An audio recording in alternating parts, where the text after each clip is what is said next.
Okay, chat. While we've been watching that, and I'm glad that we have that information on board, I was making a tweet about Mueller, she wrote. Now, I showed you, chat, that Mueller, she wrote, is a garbage lib pathetic losers. Mueller's gonna get Trump. Mueller, oh God, Mueller is so sexy. Remember that? Do you guys remember that? Can you braincast yourself back into 2017? Respect vets enough. I cared so little about the Mueller investigation that when it was like coming out, I didn't even watch it on stream. I didn't even care. I was like, nothing's gonna happen. It's useless. It's lib catnip.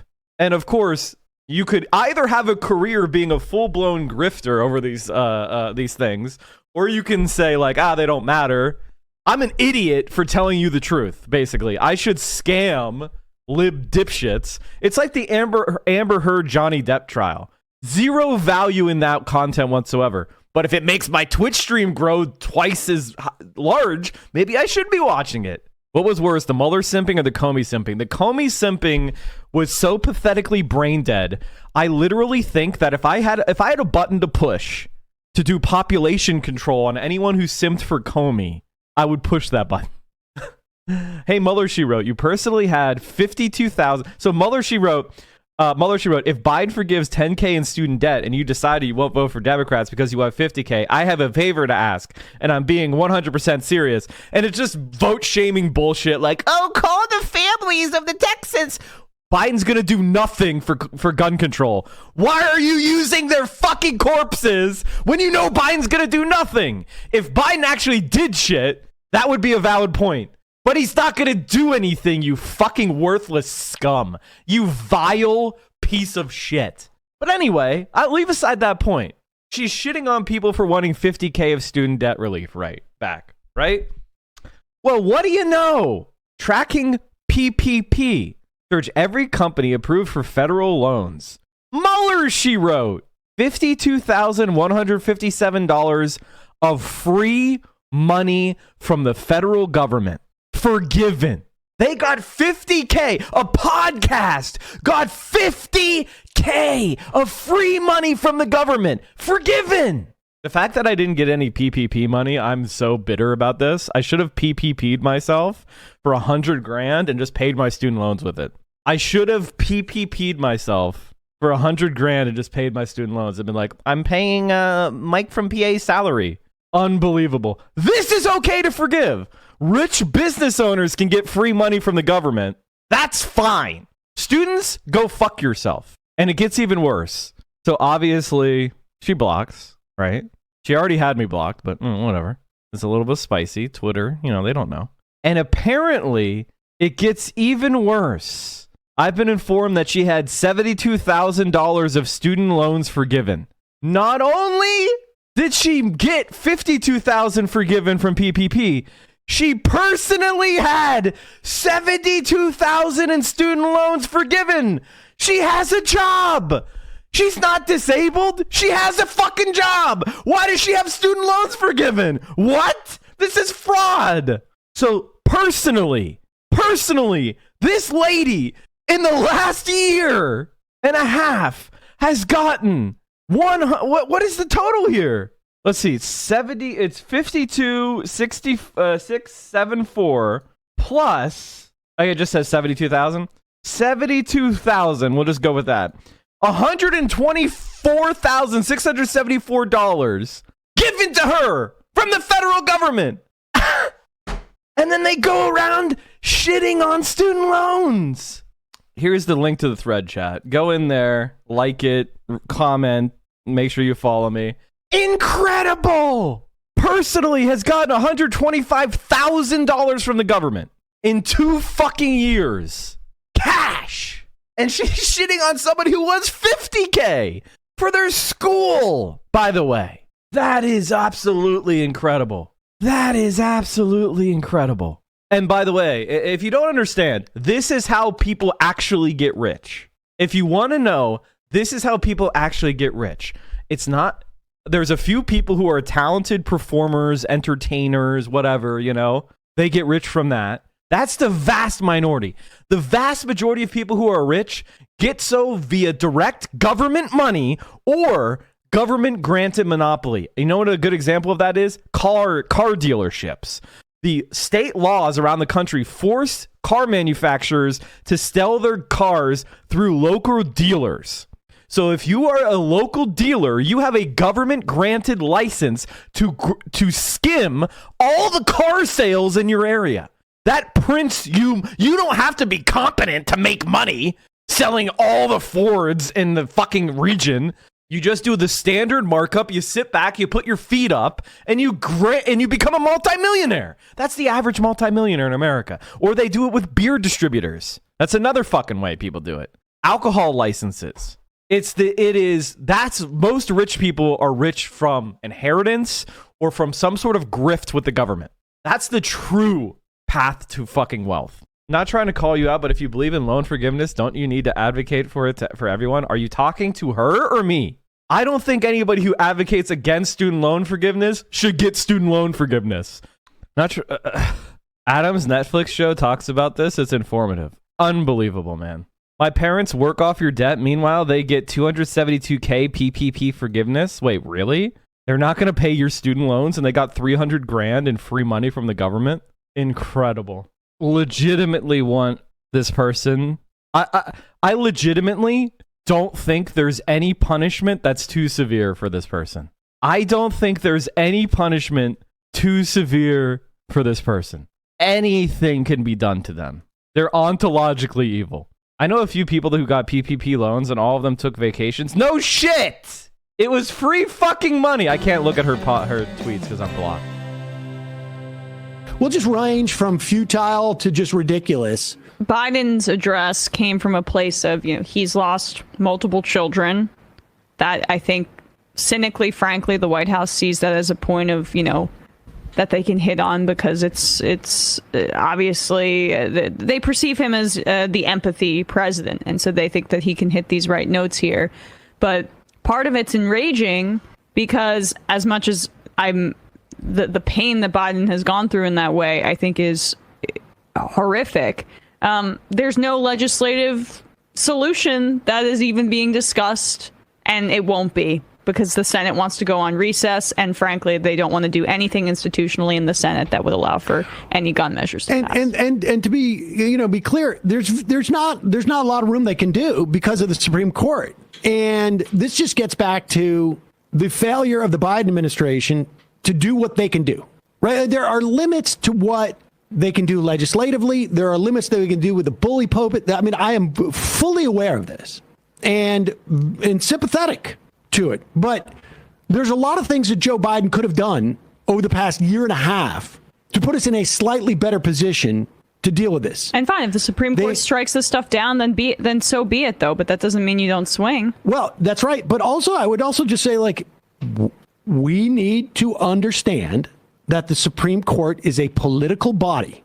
Joe Biden commissioned a report on the Supreme Court, I don't know, a year ago. And we never talked about it because it amounted to nothing. Because he put a bunch of institutionalists on there because he wanted to protect the sanctity of the Supreme Court when it is bullcrap. And by the way, Chad, if you've been watching, if you watched me when I was just an infrequent guest on Majority Report, I said that it was fucking a wrap. The moment Scalia's seat was filled by Donald Trump instead of Clinton or Obama, it was a fucking wrap. The moment Ruth Bader Ginsburg died, see, our alternative path, once Ruth Bader Ginsburg was replaced by Trump, was that it's not Ruth Bader Ginsburg. As soon as Scalia was replaced by Trump, our only alternative path was that Ruth Bader Ginsburg would survive to the next Democratic president, and that Clarence Thomas died unexpectedly during the next Democratic presidential administration. That was our only path. The moment Ruth Bader Ginsburg was replaced by Trump, it was a fucking wrap.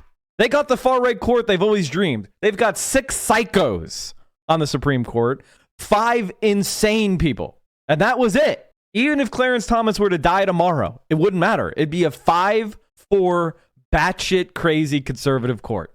It is. It's just bull. It's bull. I mean, yeah, there's nothing sacrosanct about it. It's like polluted and as sewery as possible. And would that make a difference right now? No. It wouldn't make a material difference now, but it would decrease the timeline. The Republicans understood and conservatives understood when they lost the Supreme Court that they needed to start working to take it back. And it took them 50 years. 50 years. And these guys are still punting. Yep. There's no reason to believe that it's going to take any less time. This is stuff that should have been started 10 years ago by people like the president, who is a Democrat. But let's hear his talk here. And the funny thing is, not funny. The ridiculous thing is, they think it's going to make a difference politically, and it never does. Well, let's hear it, and I have something to say about that. As a nation, we have to ask, when in God's name are we going to stand up to the gun lobby? When are you planning on it, Joe? When are you planning on it, Joe? In God's name, we do what we all know in our gut needs to be done. It's been 3,448 days, 10 years since I stood up at a high school in Connecticut, a grade school in Connecticut, where another gunman massacred 26 people, including 20 first graders at Sandy Hook Elementary School. Since then, there have been over 900 incidents of gunfires reported on school grounds. Marjorie Stoneman Douglas High School in Parkland, Florida. Santa Fe High School in Texas. Oxford High School in Michigan. The list goes on, and the list grows when it includes mass shootings at places like movie theaters, houses of worship, as we saw just 10 days ago, the grocery store in Buffalo, New York. I am sick and tired of it. We have to act. And don't tell me we can't have an impact on this carnage. I spent my career as a senator and a vice president working to pass common sense gun laws. We can and won't prevent every tragedy, but we know they work and have positive impact. When we passed the assault weapons ban, mass shootings went down. When the law expired, mass shootings tripled. The idea that an 18-year-old kid can walk into a gun store and buy 2 assault weapons is just wrong. What in God's name do you need an assault weapon for except to kill someone? When he says we need to act, you need to act. He's saying exactly what Steve Kerr, the head coach of the Golden State Warriors, said. When are we going to do something? It's literally verbatim what the head coach of a basketball team said. Frankly, it's so amazing. Whenever a Republican is president, there's no limit to the power that they can wield. When a Democrat is president, there's no limit to how weak they can be. Terrible politics, and it's even electorally outside of the fact that it's enraging. Because people want to see a president acting himself or herself. They want to see action being taken. And frankly, the arrogance of the Democrats on this in terms of just, well, we see public opinion polling, 90% of people want universal background checks, 10% don't. Fine, you can cherry pick statistics that show that, that there are different ideas for gun control that might favor Democrats in a vacuum, basically.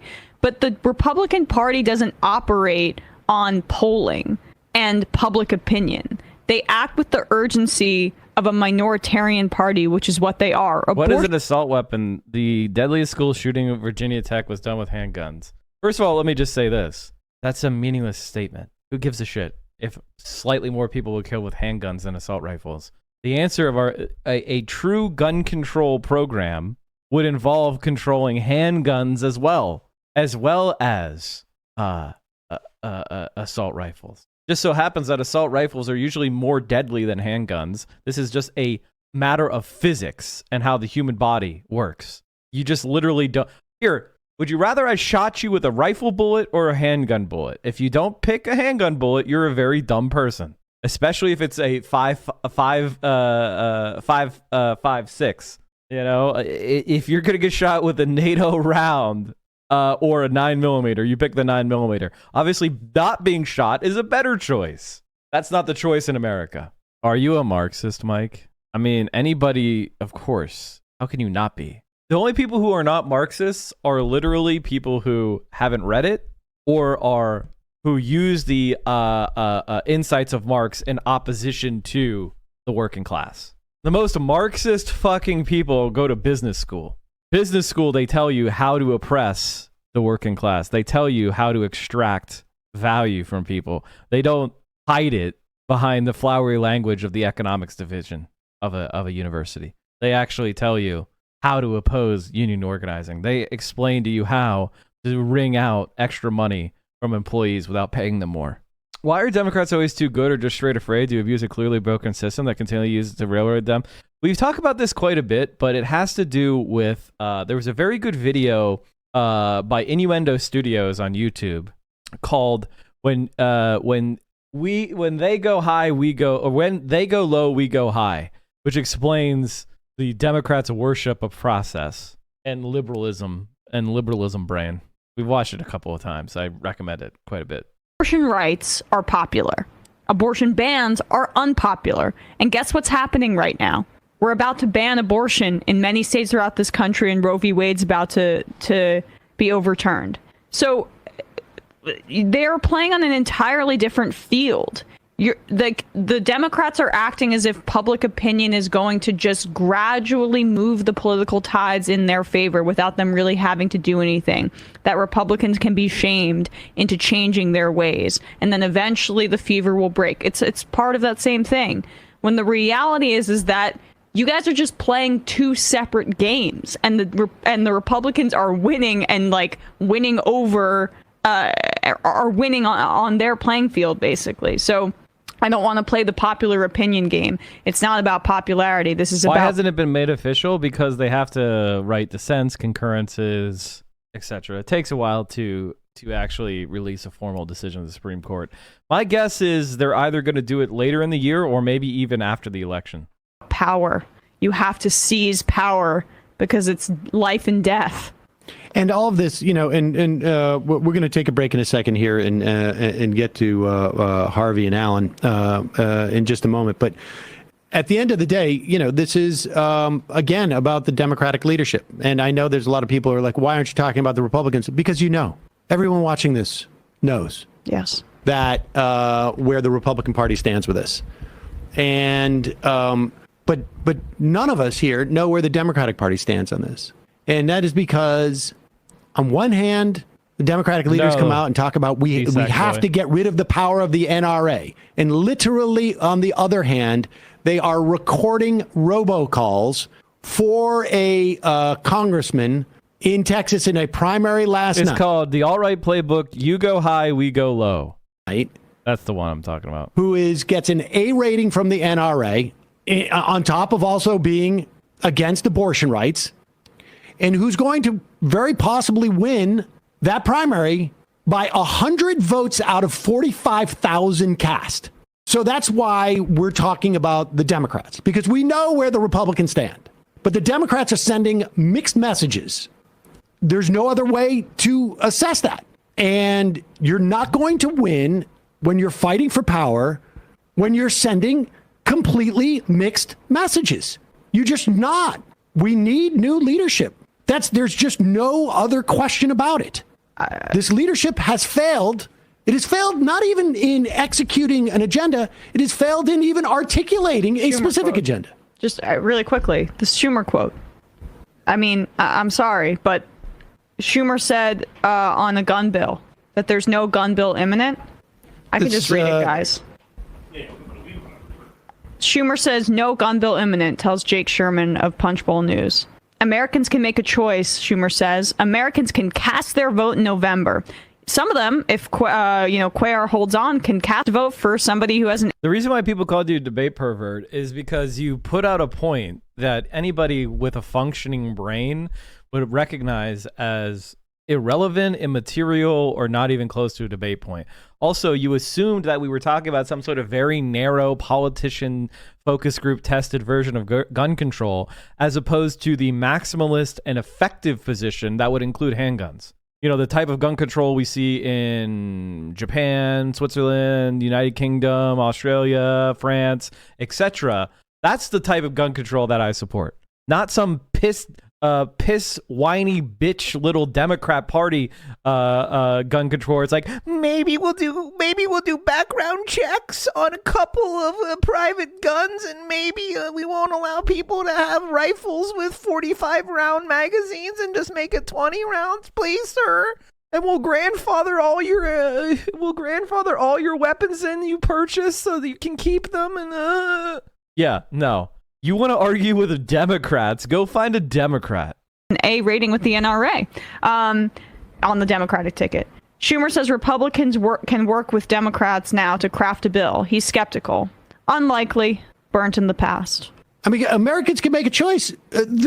How much money was expended by the DCCC to tell the voters in Texas 28, vote for the guy who gets an A rating with the NRA?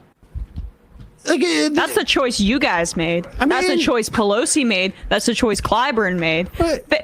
They stand for big tents, but they can't stand for gun violence and abortion rights. I mean, these are the things that they fundraise off of, and yet they can't even stick to that. I mean, like, all you guys just had to do was just let the primary play out, right? But they couldn't, because they care more about cementing their own power than they care about any principle of politics. Any principle. Yeah, I mean, it's undeniable. I mean, with a 100-vote difference out of 45,000 votes cast, if Nancy Pelosi's robocall could not sway 101 votes, just the absence of it couldn't sway 101 votes, then she's also a horrible leader. Like, why are we wasting our any time or money on that? Yeah. I mean, it's just it is what it is there.